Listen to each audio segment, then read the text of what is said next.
what's up? Welcome back to my channel. I know for those of you that have already subscribed, I am so thankful that y'all have stayed despite me being inconsistent. Y'all probably like, where has this girl been? She was putting out videos, she disappeared for like 2 months. 2 months. But I'm back. I have been on a hiatus because my day job actually has been requiring me to make videos every single day. So when it comes down to like my personal YouTube time and editing videos, I don't want to do it because I do it during the day for my day job. So I'm finally getting over that and getting back to what I have enjoyed doing, which is bringing natural hair content to you guys. So I apologize for being MIA, but I'm not going to do that anymore because we have a content calendar, we have content planned, and I'm super excited to get back into doing this. So that being said, go ahead and hit that subscribe button down below. If this is your first time to my channel, I am Rachel. I'm super excited that you decided to stop by. So go ahead and hit that subscribe button down below. It takes you like 2 seconds. And then once you do that, and if you watch this video to the end or any point in time during the video of the point in which you watch it, go ahead and give it a thumbs up if you like it. And also follow me on Instagram at sincerelyRayRay. So yeah, that's it. I'm a little rusty with this YouTube intro stuff, but I'm glad to be here. Let's go ahead and get into the video for today. So today I am giving you 10 reasons why your natural hair, sis, 10 reasons why your natural hair is not flourishing. Okay, why? You know, people get stuck at the shoulder length.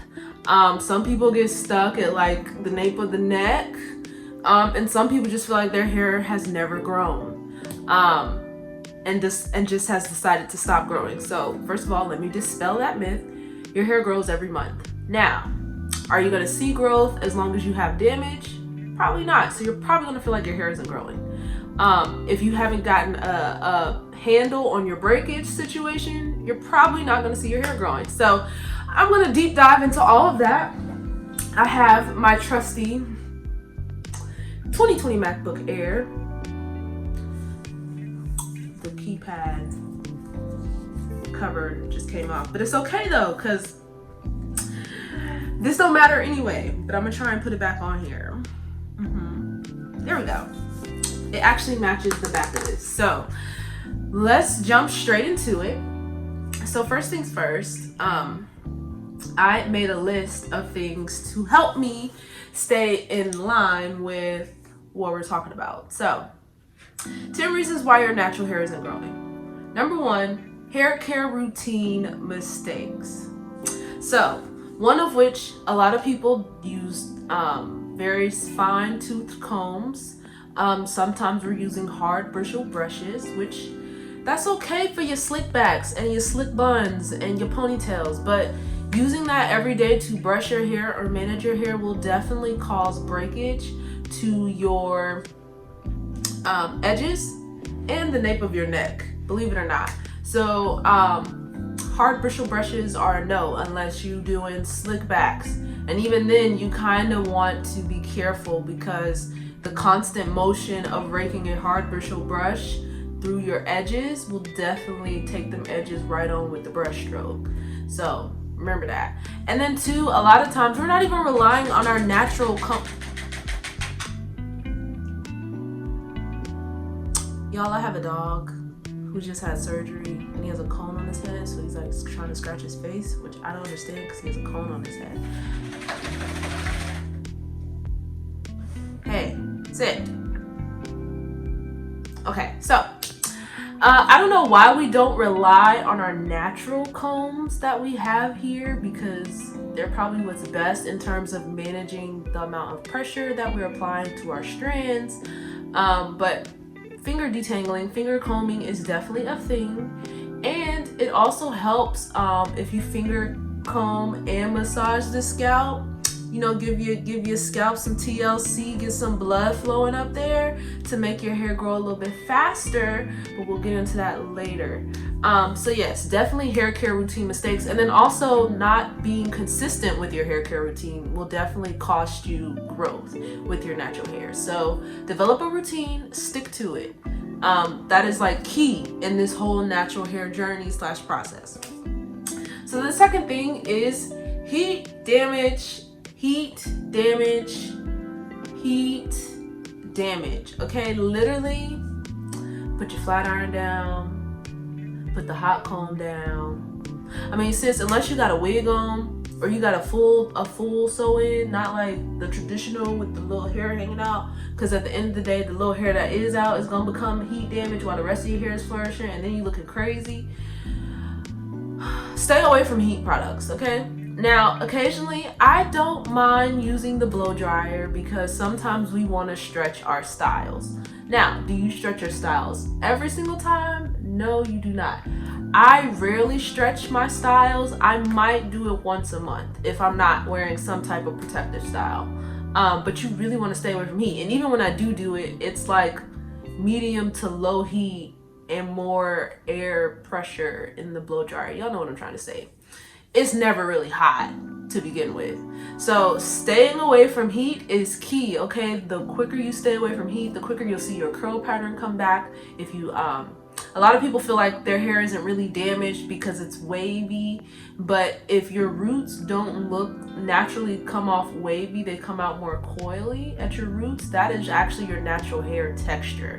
So, which in return, the wave or the softer curl pattern that you see is a form of heat damage, but it's revertible because it is not bone straight. It's not completely damaged, so you can salvage it. The next thing, girl, these split ends, girl, leave the split ends. Let them go.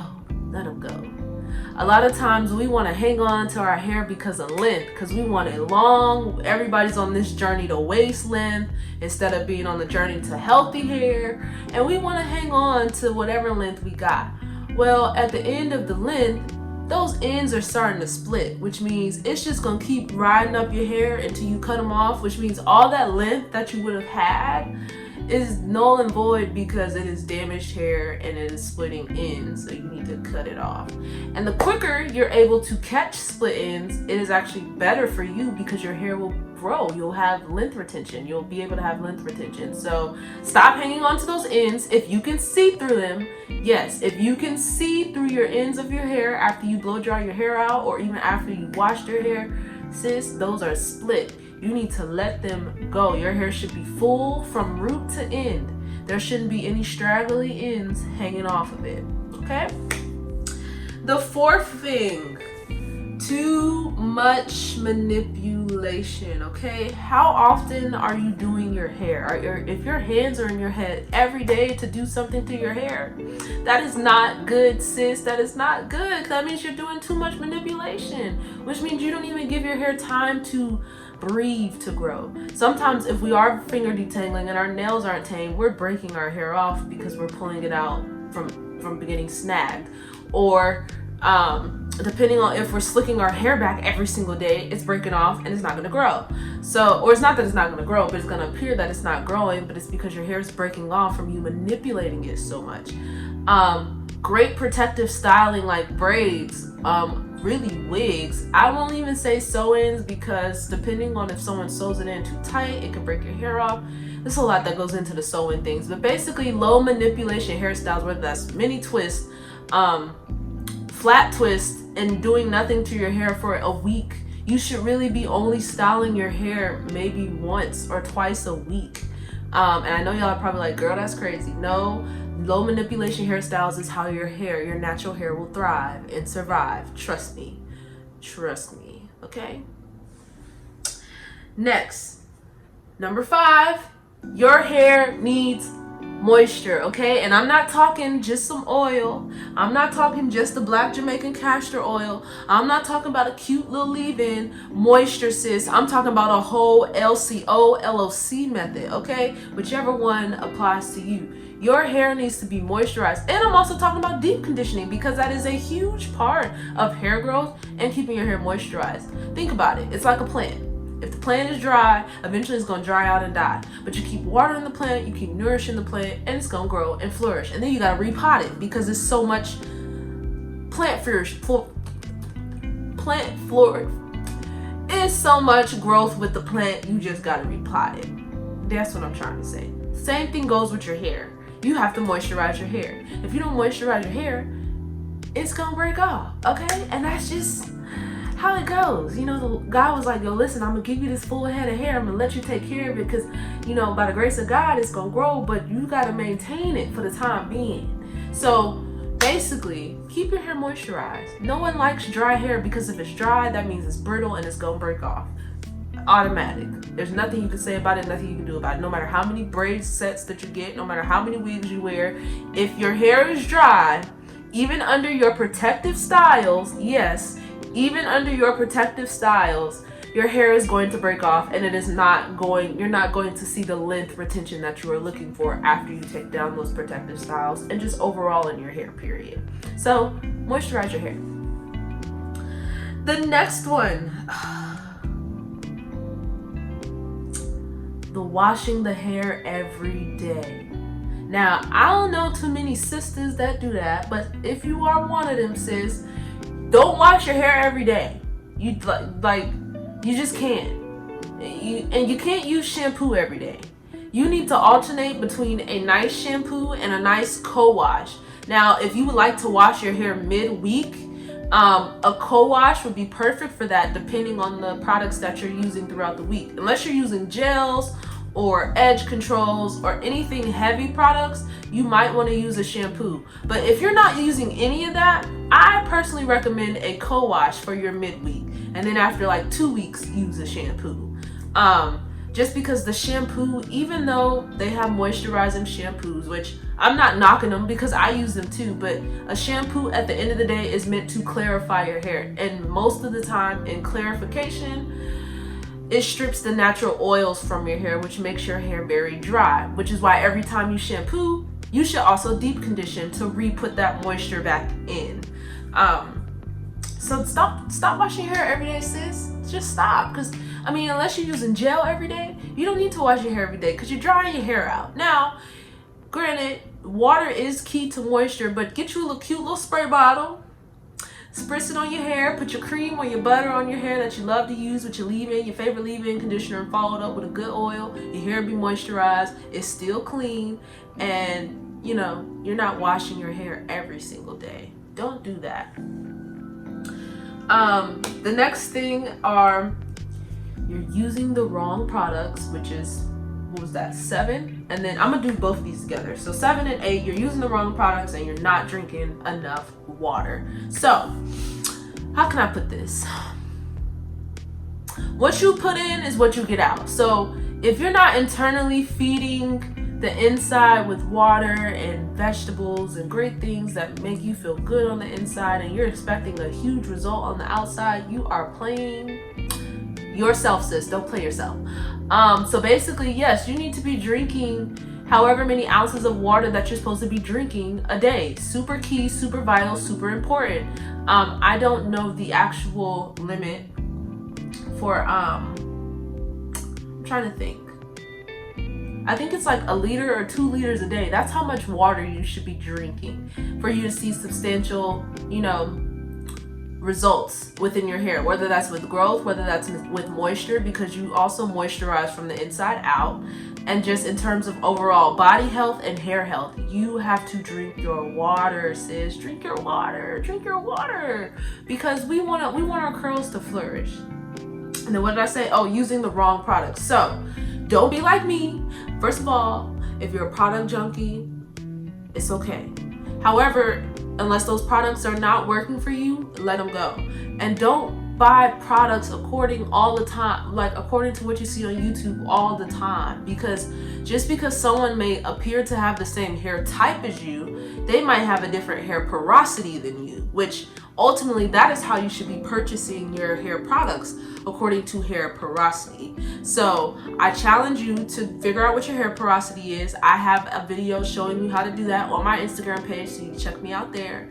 But you need to determine your hair porosity and buy products according to that, because that will essentially help you to know your hair is getting exactly the nutrients that it needs in order to grow and also maintain moisture. And so it's 7, 8.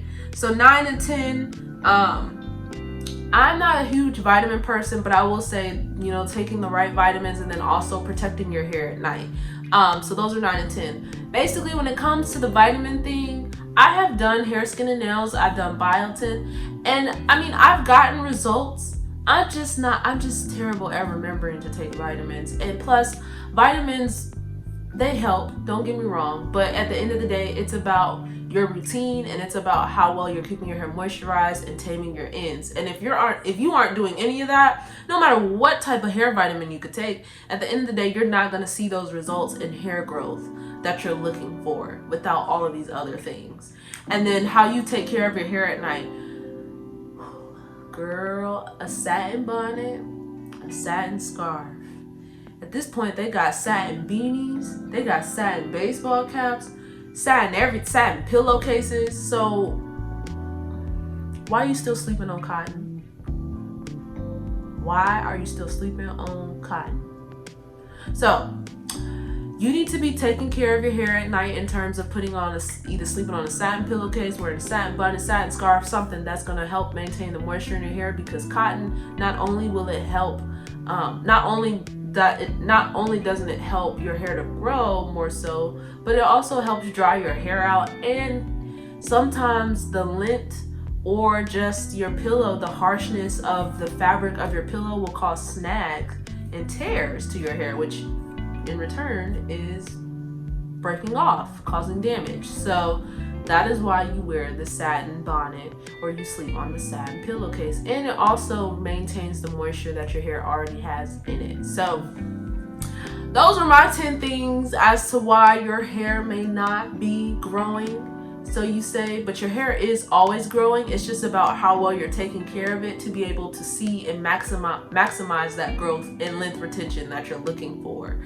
And most of the time, to all my girls whose hair gets stuck at the shoulder length, it's probably because we have not done enough protective styling to keep our hair from snagging on our clothes. So if you're stuck at shoulder length, you probably should do a couple more protective styles and making sure your hair is moisturized, because once the ends are put away, they're not going to get snagged right here anymore. It's going to give them breathing room to grow on down, which is what I've done. I've worn braids for the past 3 weeks now, and prior to the 3 weeks,